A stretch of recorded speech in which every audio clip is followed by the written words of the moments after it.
کلما اضاء، جب بھی روشن کر دے،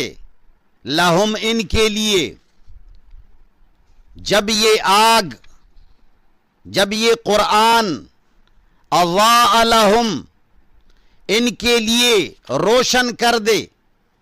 ارد گرد چیزیں روشن ہو جاتی ہیں، قرآن میں فائدے کی بات ملتی ہے، قرآن میں ان کے بنائے ہوئے توحید کی بات ہوتی ہے، انہوں نے جو خود توحید بنائی ہے جس کو یہ توحید سمجھتا ہے، لیکن وہ توحید اپنے مرشدوں اور اپنے پیروں کے سامنے جھکنے سے منع نہیں کرتی۔ وہ توحید جو انہوں نے بنائی ہے وہ اپنے شیوخ کے سامنے جھکنے سے منع نہیں کرتی، وہ ٹوٹتی بھی نہیں ہے۔ وہ اپنے جماعت کے علاوہ دیگروں کے ساتھ بغض رکھنے سے نہیں ٹوٹتی، وہ حسد سے نہیں ٹوٹتی۔ ان کی بنائی ہوئی توحید، ان کا بنایا ہوا قرآن کا درس ان کے امیروں کے سامنے جھکنے سے نہیں ٹوٹتا۔ اللہ فرماتے ہیں کلما اضاء لہم، جب بھی یہ آگ، یہ قرآن، یہ دلائل ان کے لیے ارد گرد کو روشن کرتا ہے، ان کی فائدے کی بات ہوتی ہے، ان کے بنائی ہوئے توحید کا نعرہ ہوتا ہے مشوا فیہ، تو یہ لوگ اس میں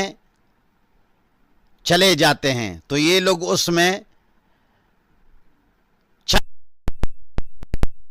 اس لیے کہ فائدے کی بات ہے مشوا فیہ،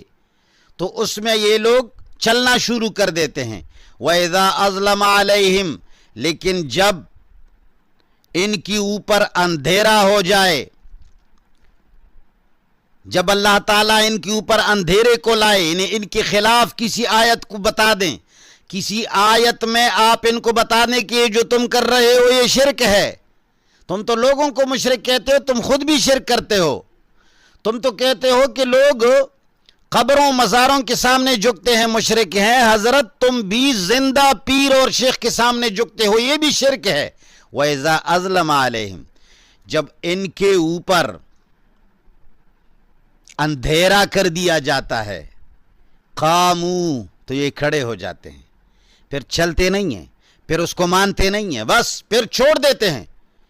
پھر اس آیت کے اندر لڑائی شروع ہو جاتی ہے، نہیں اس کا یہ معنی نہیں ہے، فلان شیخ نے یہ لکھا ہے، فلان نے یہ جو چیز ان کے خلاف ہوتی ہے اس میں یہ رک جاتے ہیں، اس میں آپ کے ساتھ نہیں چلیں گے۔ اللہ تعالیٰ فرماتے ہیں وَلَوْ شَاءَ اللَّهُ، اگر اللہ چاہے، اگر اللہ چاہتا، لَذَهَبَا بِسَمْعِهِمْ، تو لے جاتا ان کے کانوں کے سنوائی کو، وَأَبْصَارِهِمْ، اور ان کی آنکھوں کی بینائی کو۔ اگر اللہ چاہے، یہ تم جو کچھ کرتے ہو آنکھیں بند کر کے تکلیف سے خود کو بچانے کی کوشش کرتے ہو، آنکھوں میں انگلیاں ڈال کر تم حق کی آواز کو دبانا چاہتے ہو، اللہ ہر چیز پر قدرت رکھنے والے ہیں، اللہ کر سکتے ہیں جو تم یہ جھوٹا توحید لوگوں کو سناتے ہو، یہ جھوٹی توحید، یہ تمہاری وہ جھوٹی توحید، تمہاری وہ جھوٹی دعوت جو تمہارے اپنے استادوں کے سامنے جھکنے سے نہیں ٹوٹتی، جو تمہارے اپنی جماعت کے اندر جھوٹ بولنے سے نہیں ٹوٹتی، جو حق اپنے لوگوں کے سامنے نہ بولنے سے نہیں ٹوٹتی۔ اللہ فرماتے ہیں میں یہ ساری چیزیں جانتا ہوں، سب کچھ کو اڑا دوں گا۔ لہٰذا اللہ تعالیٰ نے ان دونوں مثالوں کے اندر مسلمانوں سمجھنے کی بات ہے۔ اردو میں نے درس اس لیے شروع کیا کہ پٹھانوں کو میں نے بہت سارے حقائق سنائے، بس الحمدللہ جن کو اللہ تعالیٰ نے توحید اور عقیدہ نصیب کرنا تھا اللہ تعالیٰ نے ان کو نصیب کر دیا، مزید بھی جن کو اللہ تعالیٰ حقیقی توحید کی طرف قرآن کی طرف لائیں گے تو انشاءاللہ ہم ان کو خوش آمدید کہتے ہیں، لیکن اردو بولنے والوں کے لیے ضروری ہے۔ لہٰذا یہ دو مثالیں سمجھنے کی کوشش کرو۔ یہ جو تقریباً چند آیات کے اندر